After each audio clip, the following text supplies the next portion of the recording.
विनोद खोपड़ी पर जिस जयंत सिंह की हत्या का आरोप है, उस जयंत को उसके ही जिगरी दोस्त ने विनोद खोपड़ी तक पहुंचाया और फिर वही जिगरी दोस्त इंसाफ की मांग का ढोंग भी रचता रहा। क्या आपने कभी सोचा है कि जो आदमी मोमबत्ती लेकर आपका दुख बांटने आया हो, उसी ने आपके कब्र की जगह तक तय कर ली हो। जयंत सिंह की हत्या में सबकी उंगलियां विनोद खोपड़ी पर उठी रही, लेकिन अब उस कहानी में एक नया चेहरा सामने आया है। चेहरा सफेद है, लेकिन साजिश का रंग सबसे गहरा। हरला थाना क्षेत्र के जयंत सिंह हत्याकांड में एक ऐसा नाम सामने आया है जो अब तक सहानुभूति का मुखौटा लगाए घूम रहा था। नाम वरुण पासवान। विनोद खोपड़ी का नाम तो पहले ही आ चुका था, लेकिन पुलिस जांच से जुड़े सूत्र बताते हैं कि जयंत और विनोद के बीच एक कड़ी थी और उस कड़ी का ही नाम वरुण पासवान है। वरुण, जिसे जयंत जानता था, जिस पर भरोसा करता था, उसी भरोसे का इस्तेमाल कर जयंत को यह कहकर घर से बाहर ले जाया गया कि बस थोड़ी ही देर में लौट आएंगे। जयंत को क्या पता था कि यह थोड़ी देर उसकी जिंदगी की आखिरी घड़ी बन जाएगी। आरोप है कि पहले जयंत को इतनी शराब पिलाई गई कि वह पूरी तरीके से होश में नहीं रहा और फिर उसी हालत में उसे विनोद खोपड़ी को सौंप दिया गया। इसके बाद जो हुआ वो सिर्फ मारपीट नहीं बल्कि बर्बरता थी। मार इतनी कि जयंत की जान चली गई, लेकिन कहानी यही खत्म नहीं होती। हत्या के बाद भी एक किरदार मंच पर बना रहा, सफेद पोश, सहानुभूति वाला चेहरा लिए। आरोप है कि वरुण पासवान खुद जयंत की पत्नी अमृता सिंह के पास गया, खुद को हितैषी बताया और पुलिस की हर गतिविधि पर नजर बनाए रखी। वरुण पासवान थाने के चक्कर लगाता रहा, थाने के स्टेटस लेता रहा, पल पल की जानकारी जुटाता रहा, यहाँ तक कि मीडिया से बात करते वक्त भी तथ्यों को घुमाता रहा।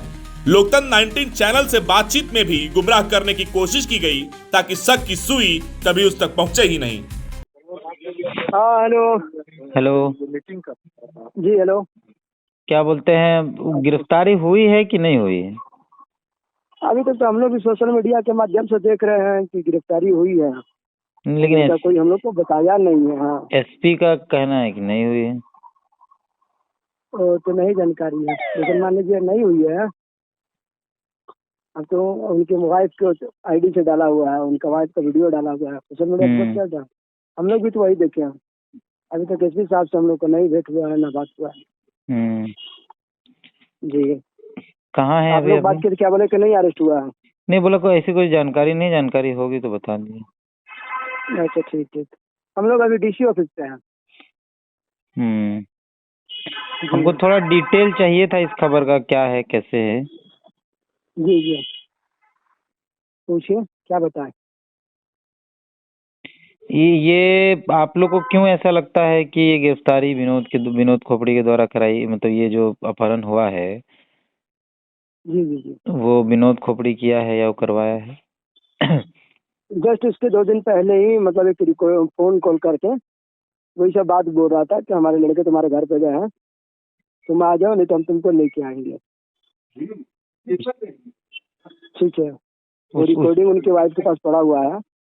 वो भेज पाएंगे क्या? जी, उनकी वाइफ अभी अंदर चैम्बर में गई है, निकलती तो मैं आपको बात भी करा दे रहा हूँ। अब सवाल सीधा है कि क्या वरुण पासवान सिर्फ मोहरा था या फिर पूरी साजिश का असली मास्टरमाइंड? क्योंकि जिस तरह जयंत को भरोसे में लिया गया, नशे में डुबाया गया, अपने हिसाब से सही वक्त देखकर सही जगह पहुंचाया गया और फिर खुद को मासूम दिखाया गया, उससे यही लगता है कि सबसे काला किरदार सबसे सफेद कपड़ों में ही था। अब यह मामला सिर्फ एक हत्या का नहीं बल्कि भरोसे की हत्या का है। पुलिस जांच जारी है, सबूत खंगाले जा रहे हैं और परतें खुल रही हैं। लेकिन एक बात साफ है कि इस हत्याकांड में सबसे खतरनाक हथियार लाठी डंडा नहीं बल्कि भरोसा था।